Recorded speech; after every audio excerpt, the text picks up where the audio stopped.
Assalamualaikum aspirants. Hope you are all in good health and faith. So, in our previous video, we have completed the topic stereotype. So, today we will discuss inshallah reliability, its types, its tests, and all about reliability. And there are some types regarding reliability, including internal consistency, external and parallel form reliability. External reliability का second name है test free test reliability. यानी हम तब reliable कहेंगे जब हम बार बार test को repeat कर रहे हैं. फर्स्ट इसी को ही डिस्कस कर लेते हैं. The reliability of test are times measured by a correlation coefficient, sources of error, small type gap, at least 3 months were required.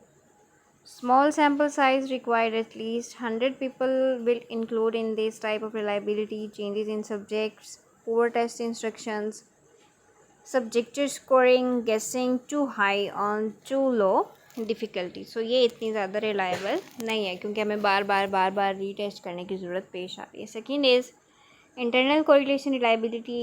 It's means the consistency within the test measured by the coefficient or split half method. You have already know that what is split half method. So the argument is high internal reliability is the lower validity. जितनी ज़्यादा internal reliability ज़्यादा होगी resultantly फिर उसकी validity उतनी ज़्यादा लो होती जाएगी. यानी एक दूसरे के जो हैं इन्वर्स हैं. आप इसका इन्वर्स रिलेशन लिख सकते हैं रिलायबिलिटी का और वैलिडिटी का. एक बढ़ेगा तो दूसरा कम होगा, दूसरा बढ़ेगा तो पहला कम हो जाएगा. रिलायबिलिटी के साथ ही टॉपिक हम पढ़ेंगे वैलिडिटी का क्योंकि इसे डिस्कस कर रहे हैं. थर्ड फॉर्म है रिलायबिलिटी की पैरेलल फॉर्म रिलायबिलिटी. ये क्या करती है? सिमिलर है test given at regular intervals and consistency of scores is observed. Now validity, the degree to which a test is measured, what it claimed to measure. There are different types of also validity. Face validity. A test is said to be face valid if it appears to be measuring what it claims to measure. इसका advantage क्या है कि एंथुसिज्म जो है वो increase होता है, interest जो है वो इंक्रीज़ होता है. डिसएडवांटेज इसका क्या है कि taking subjects know what is being measured.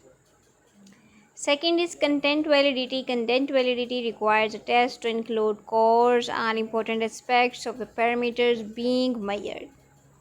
Construct validity, the degree to which a test measures the construct for which is designed.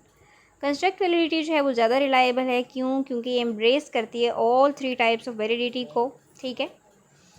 सो इसकी कुछ यहाँ पे एडवांटेज लिखे हैं कि कंकरेंट होती है, प्रेडिक्टिव होती है. ठीक है. कनकरेक्ट वैलिडिटी जो है प्रेडिक्टिव वे में दोनों तरह से हो जाती है. हाई रिलायंस होती है. जी फैक्टर जो है वो कांस्टेंट होता है. कंकरेंट वैलिडिटी क्या है? The correlation between the test and another test of same values that use entered at the same time. Correlation, negative correlation कब आती है? जब स्पेशल फीचर हमें चाहिए होता है.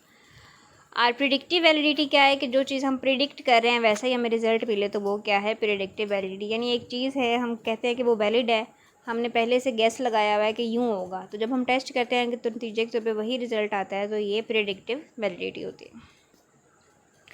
नेक्स्ट लीडरशिप का टॉपिक है कि ट्रांजैक्शनल लीडरशिप स्टाइल क्या है, ट्रांसफॉर्मेशनल लीडरशिप क्या है, इसका मीनिंग क्या है. Leadership style that employ reward and punishment for motivating followers.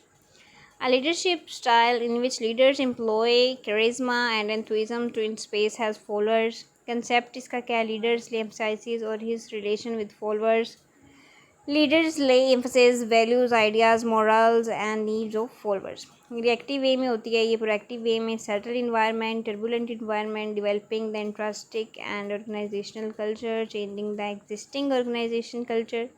Bureaucratic way में होती है. और क्रिज्मेटिक वे में only one, more than one, planning and execution, innovation. Ninth is attracting followers by putting their own self-interest in the first place and stimulating followers by setting group interest as a priority. Next है hiders नेव psychologist theory. ये हम next video के अंदर discuss करेंगे tones and Davis की corresponding theory के साथ, interfere के साथ. तब तक के लिए जो है मिलते हैं नेक्स्ट वीडियो में। Stay tune with my channel. अल्लाह हाफिज़।